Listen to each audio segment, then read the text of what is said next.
Well, if you thought it couldn't get worse for Dungeons & Dragons, the 2025 Monster Manual is now going into promotion mode from Wizards of the Coast. And a new video that they put up on their channel actually shows some weird gender swaps going on and, of course, transgender propaganda going on once again. They just can't help themselves. They want to destroy their brand. And we're going to cover it here. We're going to show you exactly what they said. Please hit the like and subscribe button as we talk about all things in fantasy, especially with D&D, a longtime D&D player here, my friends. And I'm a fantasy author myself. And so I would love for you to check out my fantasy series. This is for Steam and Country. And for some reason, it's grayed out on my screen, but whatever. You can get the gist here. This is an airship adventure of a crew that's questing. They end up fighting against different monsters. And a ward develops that just really opens things up. It goes crazy. By the time you get into book 2 and 3, like the action is dialed up to 11. And so you're really going to enjoy this. I did some good world building here that I think you'll like if you're a Dungeons & Dragons fan. Check it out in the description below. Thank you guys for making this a perennial bestseller. We are just crushing it while Wizards of the Coast keeps going woke. And, of course, this is a 6-book series. It's available on ebook, print, and audio in your preferred format today. So thank you for reading. All right. So Dungeons & Dragons 2025 Monster Manual is the final book of the trilogy of core books. If you don't know the series, they always do a trilogy of core books called the Player's Handbook, the Dungeon Master's Guide, and the Monster Manual. And the Monster Manual, of course, has all the creatures, makes it very easy for people who are running games to get stats and, of course, ideas for adventures is the thought. And now it's gone woke. Wizards of the Coast has already revealed gender swapping of traditional monsters like Dryads and Hags, as well as transgender succubus and incubus monster in the promotional video.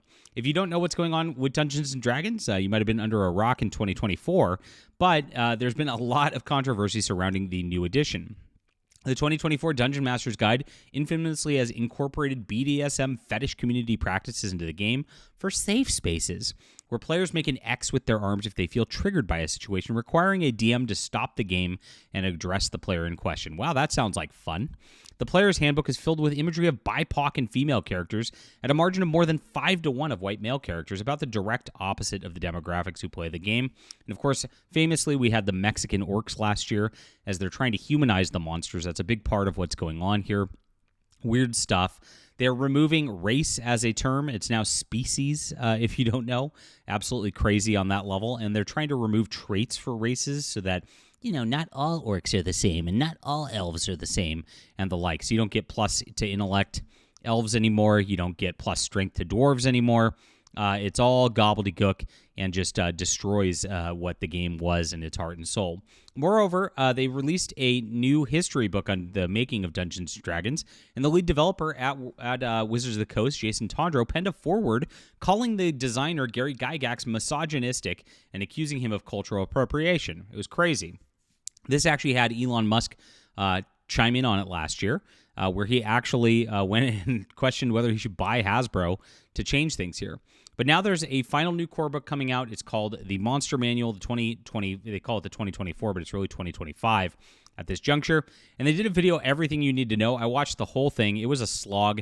Basically, it's a couple of the designers, Jeremy Crawford and F. Wesley Snyder, giving an interview with Todd Kendrick detailing the final core rulebook.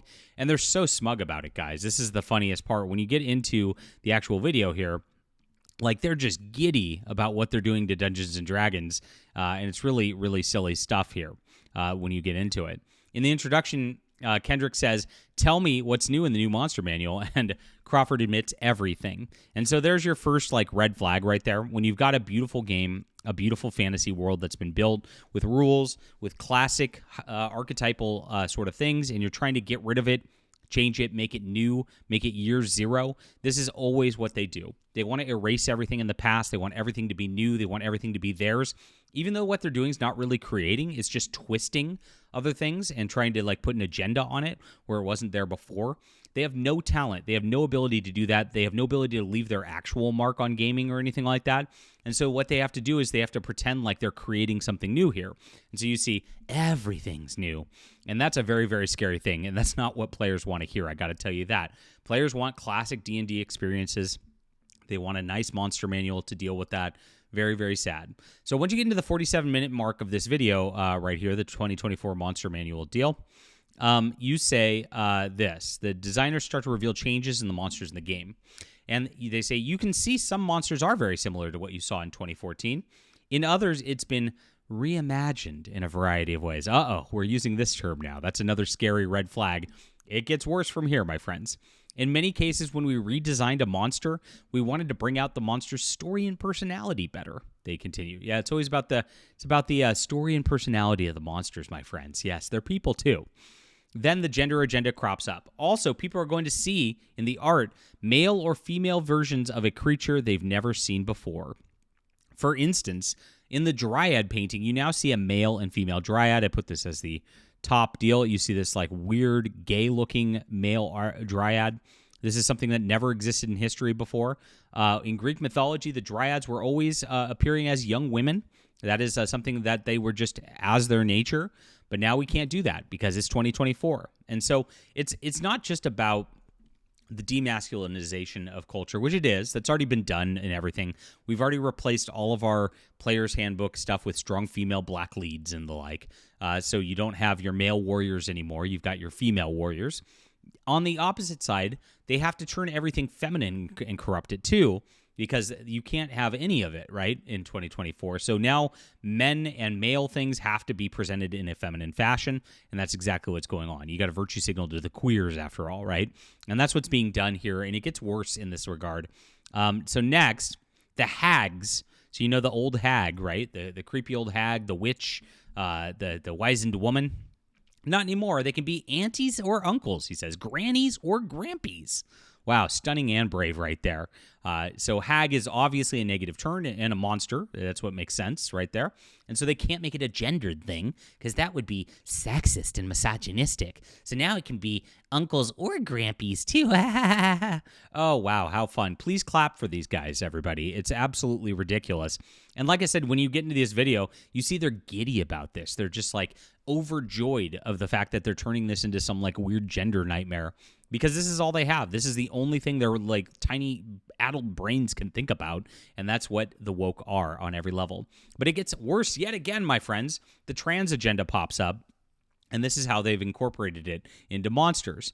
With changes to succubus, and here's the image for that, a traditionally female creature, once again, and incubus, which is a traditionally male creature, are now two sides of the same creature.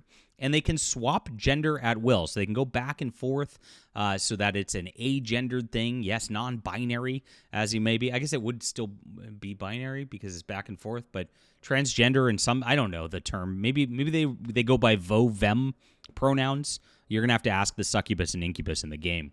But we've also reimagined the succubus and the incubus. Rather than having the succubus and incubus indicating the gender of one monster, we've now turned them into two monsters. Either of those monsters can appeal as male or female. The succubus is the sort of one you meet in the material plane, and the incubus is the one who haunts your dreams, and the succubus can turn into an incubus. That's right. Anytime they feel like they're an incubus, they can be one. And an incubus can turn into a succubus. So this is it. Men can be women. Women can be men. This is where it is. And as he says, the succubus and incubus are one of just many examples for changes that are going to add gender ideology in the 2025 Monster Manual. This is ridiculous stuff. This is the type of stuff that players don't want, and they're doubling down on it, guys. They knew that this was going to be a problem. They've known it for months now because people have been talking about this game and criticizing it for months, and they keep going because this is all they have. Now, I'll note, by the way, as much as they like to virtue signal their diversity and inclusivity, notice all the people on this video. Notice the designers. Notice what you got here. They're all white dudes trying to virtue signal how like diverse and inclusive they are, right? It happens every single time. This is what happens when you're just like I guess a kind of beta cuck out there. That gets thrown into these companies. You have to virtue signal for your little scraps from Wizards of the Coast to keep working for them. This is what they require, and this is what you end up with. You end up with a monster manual that nobody wants, with a player's handbook that nobody wants, and a dungeon master's guide that nobody wants, as this edition continues to circle the drain and destroy the legacy of D&D. Absolutely sad stuff, but this is where we're at in 2025. So gosh, enjoy the stuff. Are you going to be buying this? I don't know anybody who is personally. Oh my gosh, just play AD&D. It's better. All right, hit the like and subscribe button. Leave a comment down below with what you think about these monster swaps. And please check out my great fantasy novel series, guys. Grab the whole thing. It builds so nicely. You will be very, very happy as you get through the 6th book and see how this world builds. It's in the description below on ebook, print, and audio for your convenience. Thank you so much for reading. We'll be back soon.